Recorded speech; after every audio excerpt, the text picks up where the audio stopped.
Let's delve into other conversations now as the global economy continues to recover from the unprecedented upheavals of the last 3 years and the recent banking turmoil, which has increased uncertainties.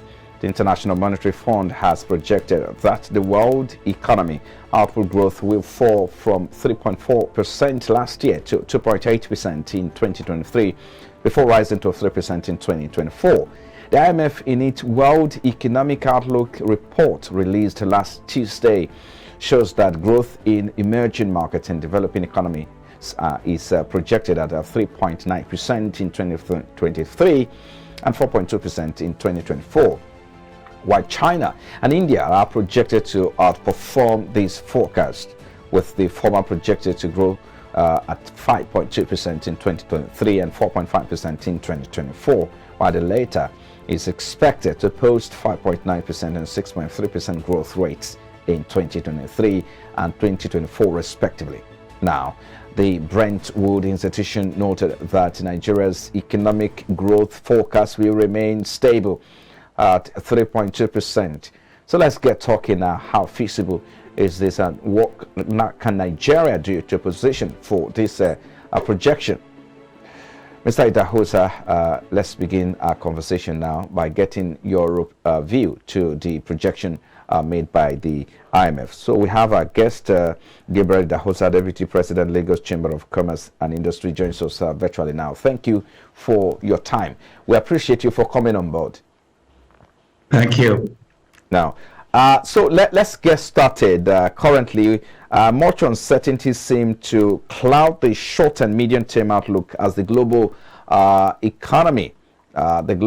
economic outlook adjusts to the shocks of 2022 and the recent fiscal sector turmoil. So, do you foresee a looming global economic recession going by the present headwinds?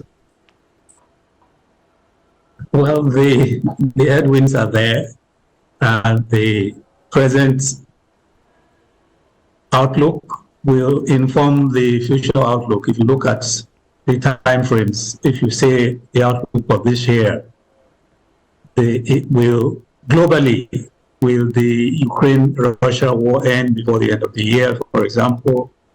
And if that happens, then the outlook can change.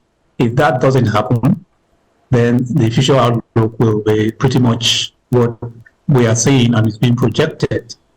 Apart from that is the fact that the whole world is contending with the transition in energy sources from fossil fuels, and that itself is making a lot of countries to put resources in that sector, which means that the limit to which you can grow as a country now depends on how much you can put actually in renewable energy, because there's very little investor appetite for fossil fuels outside places like Africa and Latin America. So in the short term, 1 year, the outlook is pretty much what we see now. There are no reasons for significant change in the outlook in this time frame. Even if the war were to end in say 3 or 6 months from now, it will take another 6 months at least for the economy to recover from the effects of the Ukraine war. Well, let's look at this projection that the economy will grow by more than 3% in 2023. Talk to us, how feasible is it for Nigeria? And secondly, how can the country position for this projection? Because there are quite a lot of work that should go in to make this a reality. Yes, one of the reasons why we are likely to see that kind of projection, 3% plus, is what is called the base effect. For 2022 and this first quarter, the economy has been the typical election year economies in any country, where a lot of energy was put in politics rather than economics. And so once the new president is sworn in, we expect a certain cost of energy, both at the state and federal levels, to begin to revamp the economy. So we expect some initial efforts to address some of the major economic drivers. We expect that something will be done about the fuel subsidy and whatever palliatives that is injected. We expect government to take some action on poverty in the country, or any action directed at addressing poverty will grow the economy. Any action that is addressed at improving security will grow the economy. Because right now, you can say maybe 50% of farmers are afraid to go to farms in different parts of the country because of security. The incoming government is very aware of that. So the hope is that there will be some new ideas, some more efforts to address security so that large sections of the economy, like farming across the country, like small-scale businesses in highly security-impacted areas, will be given a new lease of life. If all of those things happen, then you can see growth of even 4 or 5%. So that's why for Nigeria, because we are coming out of a much more difficult situation, we will not have another federal election in 4 years. We expect that the economy will be growing until, of course, another 4 years' time when we have another election. Well, for this year alone, if you look at in February, we saw the PMI, Purchasing Managers Index, declined below 50 points. In March, the trend was sustained. And so we saw, and that's as a result of the cash crunch, as a result of the Naira redesign policy of the central bank. Do you say that will have no effect at all on the outcome of the GDP? It will have an effect. That's why we talked about the base effects. We are coming from a very low situation in a country where we had not just double, more like triple. I mean, we had the Ukraine war. We had cash crunch that was managed by ourselves, and then we have the continuing effect of our very low investments in major economic drivers like the oil and gas industry, like power, like internet access. So all those things have kept us operating a depressed economy, depressed by those factors.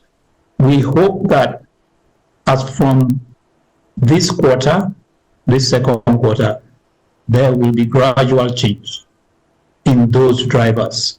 For example, we expect that very soon, perhaps before the new government comes in, some measures will be taken to begin to address because the current government does not want to just fold its arms before the swearing in of the new government. But the impact will be more as from June. So by the second half of this year, we expect the economy to look a little more aggressive, growing faster than what we have seen in the first half, which will end with just 1 year of the new government. But the first quarter of this year had all the headwinds against it. The cash crunch that was added to all the other factors that were depressing the economy. We expect also that the cash crunch will ease off. It's easing off, but it depends on what happens between July and December by the CBN, ensuring that there's sufficient new currency to not have another cash crisis in the last quarter. If we don't have enough new currency by September, then we have another cash crisis between October and December. Of course, the CBN can say, well, they can move the deadline for new currencies further. But we need to resolve the cash situation, the new currency situation, latest by September, so we can happily go into the last quarter of the year without any worry about another currency crunch. You were quite hopeful in your analysis, just as the forecast released by the IMF. But that, apart from what they have said and how hopeful their own forecast is, there are also other issues that have been raised as well, and that's the level of debt, which of course has remained high, because they said one of the forces or major forces that will shape the world economy this year is likely to, it's the level of debt, which has remained quite high and can be limiting as well. So what's your reaction to this? Because if you look at, they just borrowed, the Nigerian government just borrowed 800 million US dollars. Debt servicing, debt to revenue ratio is quite high. And so how limiting can these forces be on the growth forecast? Well, one of the things we are expecting is that the new government will have a new or a different policy about borrowing. The essentially universal opinion, both within and outside the country, is that we are borrowing far, far more than we ought to borrow, simply because of our capacity to pay. We have the GDP to borrow even 2 times what we are currently borrowing, but we do not have the capacity to pay. So it's like an individual that has a lot of property to provide as collateral to the bank. So the bank say, okay, you have enough collateral, we'll give you loans, but that individual is not generating enough business to pay those loans. So that's where we find ourselves. We expect that with all the input being made to the new government, that there will be new direction in borrowing, at least a new rethinking. If that does not happen, then we cannot expect any significant growth driven by government policy. The interesting thing in Nigeria is that a lot of growth that we have seen is not necessarily driven by government policy. If you look at Nollywood, you look at the IT industry,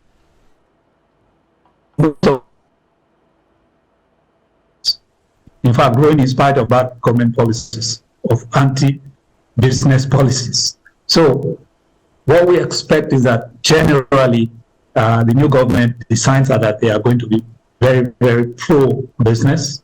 They are going to be pro-growth. The individuals that are speaking on behalf of the new government are people who are well known for driving pro-growth initiatives, which they have done in Lagos State with a lot of experience.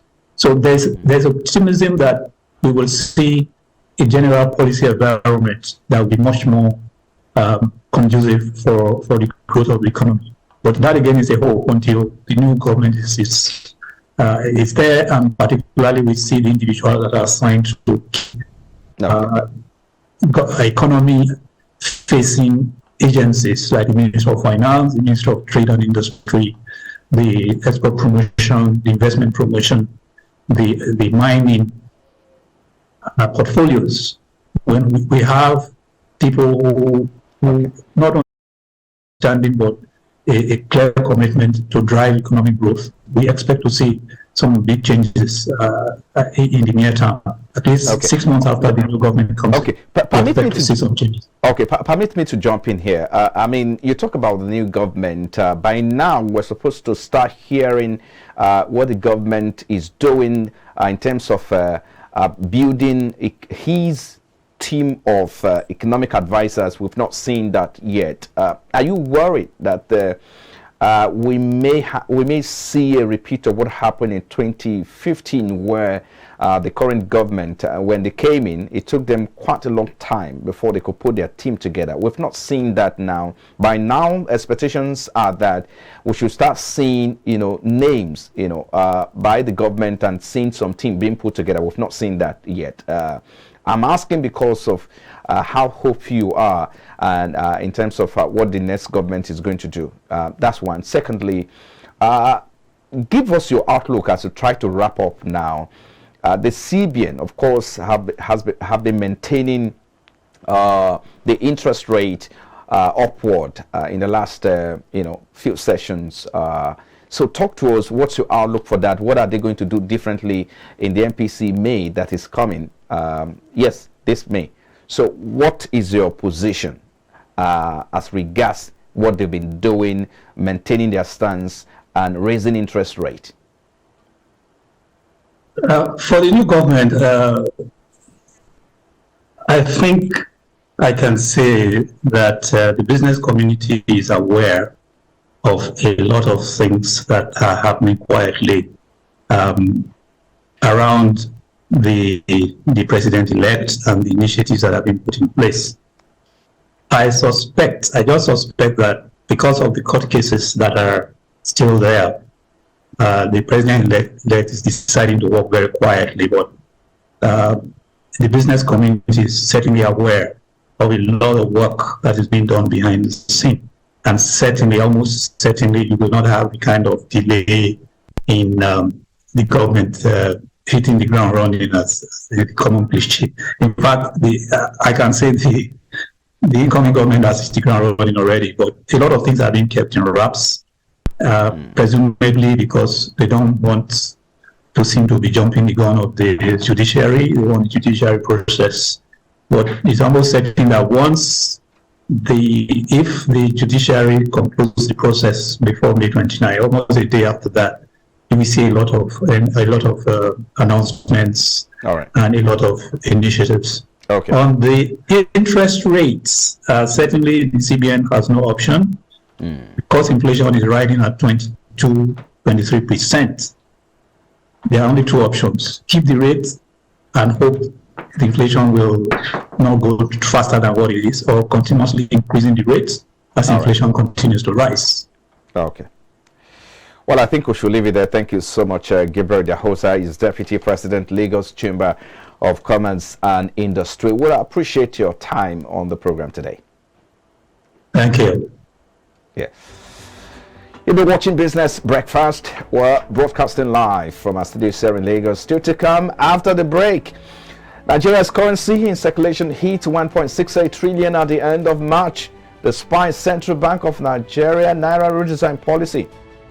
So we'll get to that and look at what is different now that we have about 1.6 trillion in circulation. Join us again.